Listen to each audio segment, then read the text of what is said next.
Hi friends, welcome to bingo pink channel. Friends, இன்றைக்கி video daily routine cooking vlog தான் நம்ம பார்க்க போகிறோம். நான் வந்து காலையில் பிரேக்ஃபாஸ்ட் வந்து பார்த்திங்கன்னா இட்லி வந்து டம்ளர் இட்லி ஊற்றி வச்சுருந்தேன். ஃப்ரெண்ட்ஸ், எப்போவுமே நம்ம வந்து இட்லி ஊற்றுறதுக்கு பதில் இந்த மாதிரி டிஃப்ரெண்ட்டாக செஞ்சு கொடுத்தோன்னா குழந்தைங்களும் ரொம்ப விரும்பி சாப்பிடுவாங்க. அதே போல் வெங்காய சட்னியும் வந்து பார்த்திங்கன்னா நம்ம எண்ணெய் ஊற்றி வதக்கி வேக வைப்போம்.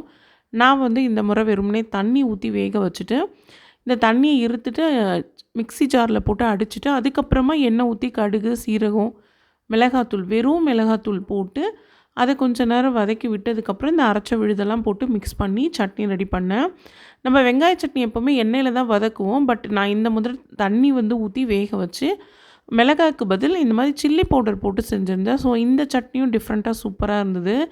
இட்லி பாருங்கள், நல்லா சூப்பராக சாஃப்டாக வந்திருந்தது. நல்லா வெடிச்சிருக்கு பாருங்கள். பார்க்குறதுக்கு வந்து பார்த்திங்கன்னா இந்த கப் கேக் மாதிரியே இருந்தது இந்த இட்லி. அடுத்ததாக மதியம் வந்து பார்த்திங்கன்னா லஞ்சுக்கு வந்து நான் மஷ்ரூம் குழம்பு வந்து செய்யலான்னு பிளான் பண்ணியிருந்தேன். நீங்கள் மஷ்ரூம் வாங்கும்போது நல்லா ஒயிட்டாக இருக்கிற மஷ்ரூமாக பார்த்து வாங்கணும். அதுதான் வந்து ஃப்ரெஷ்ஷான மஷ்ரூமு. கொஞ்சம் கலர் மாறி இருக்குது, இல்லை கருப்பாக இருக்குன்னா அது ஒரு 2-3 நாள் ஆனது. நீங்கள் வாங்கும்போது பார்த்து வாங்குங்க. நல்லா ஒயிட்டாக இருந்துச்சுன்னா நீங்கள் வந்து சமைச்சிங்கன்னா அது வந்து ரொம்ப டேஸ்டியாக இருக்கும். அதுதான் ஃப்ரெஷ்ஷான மஷ்ரூம் கூட. ஸோ இதுக்கு வந்து பார்த்திங்கன்னா வெங்காயம், தக்காளி, கருவேப்பிலை, கொத்தமல்லிலாம் நான் எடுத்து கட் பண்ணி வச்சுருக்கேன். தாளிக்கிறதுக்கு வந்து நம்ம பட்டை, அதுக்கப்புறம் வந்து சோம்பு, இந்த ஸ்பைசஸ் எல்லாமே நம்ம போட்டுக்கணும். இது வந்து பார்த்திங்கன்னா நல்ல இந்த ஒரு நான்வெஜ் குழம்பு மாதிரியே இருக்கும் சாப்பிட்றதுக்கு. ஸோ இதுக்கு இஞ்சி பூண்டு பேஸ்ட்டும் நம்ம சேர்த்துக்கலாம். முட்டை குழம்பு, அதுக்கப்புறம் நம்ம சிக்கன் குழம்புக்கெலாம் என்ன ஸ்பைசஸ் போடுறோமோ அதே மாதிரி இந்த காளான் குழம்புக்கும் அதே மாதிரி போட்டுக்கலாம். ஸோ தேங்காய் அரைச்சி ஊற்றினோன்னா இன்னும் கூட டேஸ்ட்டாக இருக்கும்.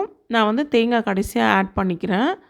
ஆட் பண்ணதுக்கப்புறம் ஃபைனல் ஸ்டேஜ் இந்த மாதிரி தான் இருக்குது. நம்ம குழம்பா வச்சிட்டோன்னா நைட்டு டின்னருக்கும் நம்ம இதையே யூஸ் பண்ணிக்கலாம். இட்லி, தோசை, சப்பாத்தி எதுக்குனாலும் இது வந்து சூப்பராக இருக்கும்.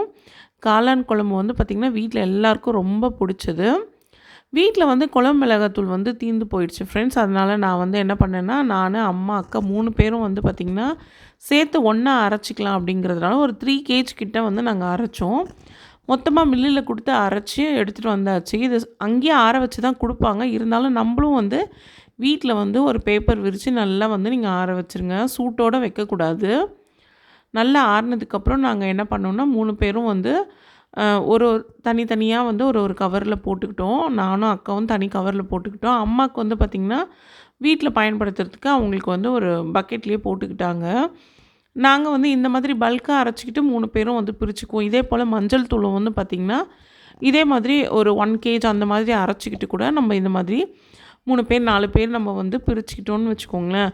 வீட்லேயே வந்து பார்த்திங்கன்னா நம்ம ஃப்ரெஷ்ஷாக செய்கிறது வந்து என்றைக்குமே வந்து டேஸ்ட் வந்து மாறவே மாறாது. அதே போல் ஸ்மெல்லும் வந்து பார்த்திங்கன்னா கடையில் வாங்குகிற மிளகாத்தூளை காட்டிலும் நம்ம வீட்டில் அரைக்கிறது ரொம்ப ரொம்ப சூப்பராகவும் இருக்கும், டேஸ்ட்டாகவும் இருக்கும். ஸோ வீட்டில் பயன்படுத்துகிற எல்லா குழம்புக்கும் வந்து பார்த்திங்கன்னா நம்ம வீட்டு குழம்பு மிளகாத்தூள் வந்து ரொம்ப ரொம்ப ரொம்ப டேஸ்டியாக இருக்கும் ஃப்ரெண்ட்ஸ். நீங்கள் கடையில் என்ன தான் வாங்கினாலும் அந்தளவுக்கு வந்து டேஸ்ட் வரவே வராது. இது வந்து பார்த்திங்கன்னா நைட்டு வந்து பார்த்திங்கன்னா கனிஷ்கா வந்து நூடுல்ஸ் வேணும் அப்படின்னு கேட்டிருந்தா. அதனால இந்த ப்ளைன் நூடுல்ஸ் வந்து விற்கிது பாருங்கள். இந்த ஃபாஸ்ட் ஃபுட்லலாம் வந்து பார்த்திங்கன்னா இந்த மாதிரி நூடுல்ஸ் தான் பயன்படுத்துவாங்க. ஸோ இது வந்து ரேட்டும் வந்து பார்த்திங்கன்னா உங்களுக்கு கம்மியாக தான் கிடைக்கும். ஸோ இது வந்து சூப்பர் மார்க்கெட்லலாம் கிடைக்கும் ஃப்ரெண்ட்ஸ். ஸோ அதுதான் நான் வாங்கி செய்கிறேன். வீட்டில் வந்து பார்த்திங்கன்னா கேரட் பீன்ஸ்லாம் இல்லை, பட்டாணி மட்டும் தான் இருந்தது. ஸோ அதை மட்டும் போட்டு நான் வெங்காயம், தக்காளி எல்லாம் போட்டு இந்த மசாலாவுக்கு வந்து பார்த்திங்கன்னா இந்த மேகி பிராண்ட்லேயே வந்து இந்த மாதிரி ப்ளைனாக மசாலா கிடைக்கிது. ஸோ நான் அதை தான் ஆட் பண்ணியிருக்கேன். காரத்துக்கு கொஞ்சமாக பச்சை மிளகா.